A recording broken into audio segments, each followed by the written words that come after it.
Did you receive bad information throughout this process, like so many of us did, that there was more there than ended up in the report regarding collusion?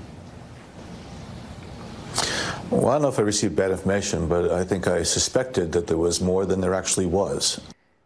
Oh, suspected. So you didn't even have information. You're just blathering on and on like an old fart machine. So what should the punishment be for all of this lying? And how can we stop it from happening again? Here to discuss, former CIA analyst and the host of the Buck Sexton Show. It is Buck Sexton. Welcome back, Buck.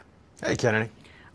Brennan is out of his mind. He should be out of a job. He has been so incredibly vitriolic, political, and dishonest through this whole thing that I don't know how MSNBC continues to employ him.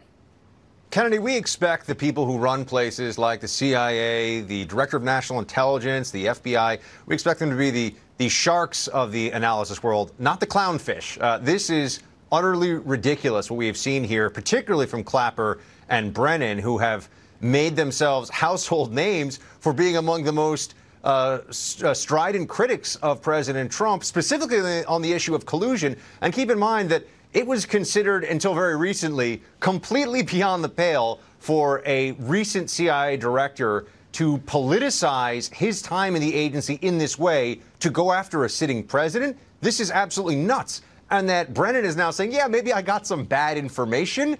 He's not like a guy who knows a guy who knows a guy who worked for the government. He was the CIA director. And look, Mike Hayden, who I worked for, and some of the others out there, they weren't much better on this one, Kennedy. How did I know there was no collusion, but they, at the very top of the entire community, were so wrong? Yes. Well, it's because they got caught in the delusion. And you're absolutely right to point that out. You're absolutely right to point out this is why these people are hired. This is why you tap their brains and their analysis, because they've got a deep wealth of reserves of intimate knowledge, how the world and the intelligence community really work. So if someone who has the deepest concentration of knowledge is telling you that the president is compromised, that he's being used by Russia, that he's a horrible person, a traitor and treasonous, people believe that. I mean, his words have weight.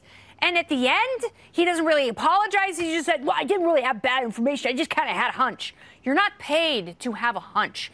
I don't think that everyone needs to be locked up, but, he and Hillary Clinton could go away for a little while.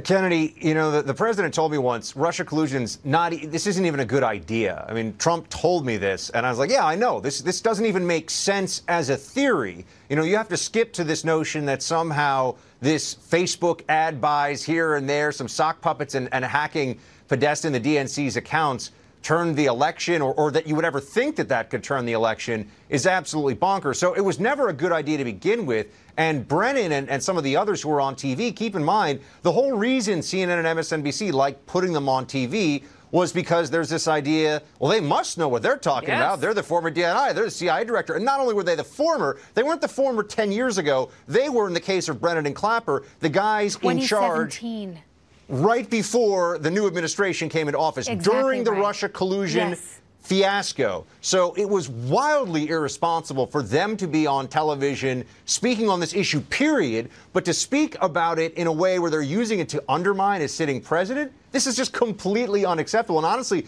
it demeans my former community. It demeans the work of the people there. And it makes so next time we have the conversation about curtailing the surveillance state, I hope people, especially skeptical Republicans, go back and look at this moment. I'm getting so skeptical, I can't even tell you, Kennedy. We don't have time for it right now. That's how skeptical I am. That's how wonderful that is. Buck Sexton, thank you very much. Very good.